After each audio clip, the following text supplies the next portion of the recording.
السلام عليكم واهلا بيكم في فيديو جديد من فيلم ترند مع مراجعه متاخره جدا لمسلسل هاوس اوف ذا دراجون الموسم الثاني. رجع لنا مسلسل هاوس اوف ذا دراجون بعد انقطاع سنتين كاملين من الموسم الاول، والحقيقه الموسم الاول كان جدا كئيب وغير مبهج اطلاقا، ولكن تكون المفاجاه في الموسم الثاني انه بدا بدايه اكتر كآبه من الموسم الاول.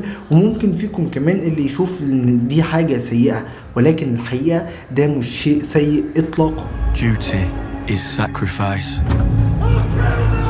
It eclipses all things, even blood. I declare war! أسان فوراسان ده هو العرض الاول للموسم الثاني اللي هيكون اكتر ملحميه. رجعنا لويستروس قبل حوالي 200 سنه من احداث جيم اوف ثرونز، واخدنا لمحه عن وينترفيل اند ذا نورث من الموسم الاخير لاحداث المسلسل الاصليه اللي شفناها في جيم اوف ثرونز، والموضوع مدينا طباع كاننا بنرجع للموطن الاصلي ونفتكر كل النوستالجيا اللي في الدنيا علشان نرجع بذكريات الماضي مع احداث جيم اوف ثرونز الاصليه. بنشوف مشهد انضمام جيس الابن الاكبر لعائله فالاريون للورد كاريجان ستارك، وبيحاول ستارك هنا اقنعه بانه يكون مخلص جدا لرينيرا، ولكنه ما بيقدرش ان يخلي جنوده قريبين جدا من الشتاء اللي بيتكلم عنه طول الوقت ويفضل يذكرنا بقدومه. ولكن بكل تاكيد هنا جيس بيتريق على كلام ستارك دفاعا عن الشمال من البريه والطقس، ولكن ستارك هنا بيبلغه بان كل جزء من لورد الشمال قاسي جدا، مش بس التهديدات اللي بيدافعوا عنها هما والنايتس واتش. فبيسالوا جيس طيب يعني وايه ممكن يحصل بعد كده؟ فقال له ستارك الموت.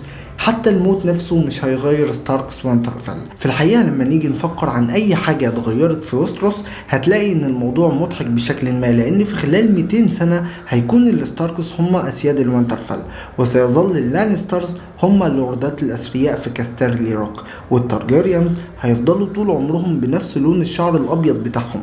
نفس الاسلحة هي اللي هيتم استخدامها، وهتكون التكنولوجيا ثابتة على مر القرون اللي جاية. فلو هيكون في مشكلة في انتاج جزء جديد من هاوس اوف ذا دراجون هتكون هي دي المشكلة الكبرى. قرنين كاملين ما حصلش فيهم اي تغيير، حتى في النسخة الخيالية من العصور الوسطى لازم يكون في تغيير عظيم. نشوف مثلا سقوط وتدهور البنايات والمنازل العظيمة اللي موجودة على مر القرون، او انشاء مؤسسات جديدة، مثلا نشوف صورة جديدة للحرب والتقدم التكنولوجي ونهاية سلالات الدم واي عوامل تانية تشكل لنا مجتمع جديد لفترة جديدة من الزمن. في ويستروس الحاجة الوحيدة اللي متغيرتش فعليا ان في يوم رينيرا كان فعلا في تنانين في نفس الوقت اللي اتولد فيه دينيرس، وكلهم كانوا ميتين ومنسيين، ولكن السفن كانت موجودة زي ما هي، والعقارب هي اللي كانت بتزال تحرس جدران كينجز لاند. طبعا دي حاجات متقللش نهائيا من قيمة العرض، واغلب جمهور جيم اوف ثرونز هتلاقيه مش مهتم بالتفاصيل دي. عموما خلينا نرجع للموسم الجديد بتاعنا، لاننا هنلاقي اول شخصية رئيسية تضاف للعمل هي شخصية كاريجان ستارك، ومش بس ستارك لوحده، كمان معانا شخصية إلين اللي بيلعبها أبو بكر سليم اللي تعرفنا عليه قبل كده وهو بيصلح سفينة اللورد كورلس فالاريون. طبعا أبو بكر سليم استمتعنا بأعمال سابقة ليه قبل كده زي ريزد باي وولفز، وهنلاقي كمان لشخصية إلين أخ ليه اسمه آدم، وبالرغم من تقارب الأسماء دول ببعضهم ولكنه أقل تحدي بكتير جدا من إيريك وأريك كاريجال اللي هما كانوا توأم كينجز جارد. دلوقتي بقى بيفصل ما بينهم فريقين مختلفين عن بعض تماما، الفريق الأسود والفريق الأخضر، رينيرا فيرسس ايجون. عرض الموسم الثاني من مسلسل هاوس اوف ذا دراجون تم تصميمه كتحدي، وعلينا احنا تحديد احد الجوانب كاعتباره بانه الجانب الخير، وتصنيف الجانب الثاني باعتباره جانب الشر. ولكن في الحقيقة هيكون صعب علينا اصلا تحديد الخير من الشر هنا، لان كل فريق يتمتع بالقوة والشجاعة وقوة الجنود سواء كانوا سيدات او رجال، جيوش ملغمة بالمنتقمين والاشرار والعنف والتنانين، عكس جيم اوف ثرونز تماما لان كان في شخصيات رمادية كتير. وانا هنا مش بقول ان جيم اوف ثرونز كان خالي تماما من عنصر البطولة، ولكن في هاوس اوف ذا دراجون كان ملحمي اكتر. شفنا في الحلقة الاولى ايجون كان بيحاكم السمول فولك، وكان بيحاول ان يكون زي والده تماما في المحاكمة بشرف وبشكل عادل.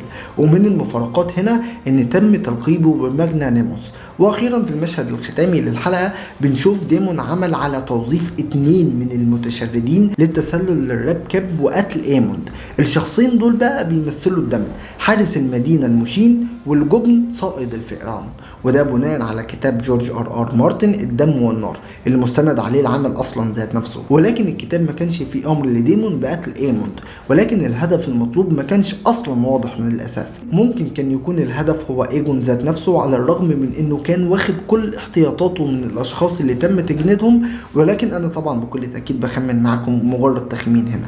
عموما الحلقه الاولى من الموسم الثاني لهاوس اوف ذا دراجون اقدر اقول انها كانت تتميز بالحزن والكآبه، ولكن احداثها على مستوى التمهيد فهي مش بطيئه ولا ممله، هي منطقيه جدا للتمهيد لدخول ملحمه جديده في عالم هاوس اوف ذا دراجون. طبعا لازم نشيد بحرفيه السي جي اي هنا، واللي خلاص اصلا من شده حرفيتهم في تنفيذ المشاهد ابتدينا نصدق انها واقعيه مش مجرد تنانين تم تصميمها عن طريق الكمبيوتر.